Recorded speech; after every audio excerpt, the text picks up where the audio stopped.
Aytingchi, Toj Mahalni bunyod etgan ustalarning qo'llarini kesishgan deyishadi. Bu nechog'lik haqiqat? Bizga ma'lumki, Toj Mahalni bunyod etishda taxminan 20 ming quruvchi jalb etilgan va u 17 yil mobaynida qurib bitkazilgan.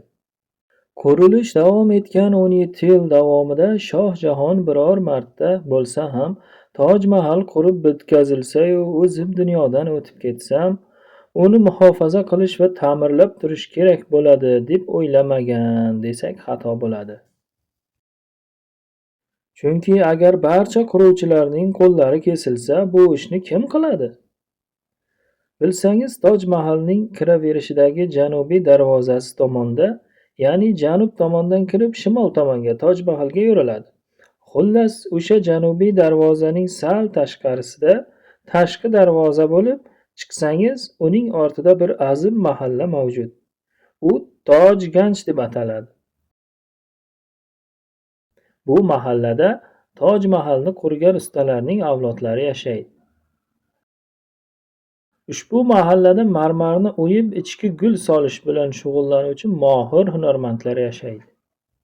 Hindistonning har bir rojasining saroyida, masalan, Baholpurda, Jaipurda, Kalkuttada, Uttar Pradesh shtati hunarmandlarining do'koni bo'lib, u yerda ichki naqsh solingan marmarlar sotiladi.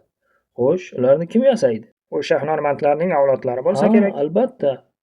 Yana shuni ta'kidlash joizki, go'yoki Shoh Jahon Toj Mahalni qurgan quruvchilarning qo'lini xuddi yana shunday bir bino qurmasligi uchun kestirgan. Ammo bu xususda biror tarixiy manbada ma'lumot yo'q.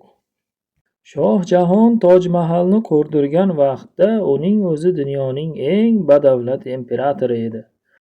Albatta. Shu bilan birga u qudratli hukmdor ham edi. O'sha davrda o'z ayoli uchun bunday muhtasham imorat solishga hech kim qodir emas edi.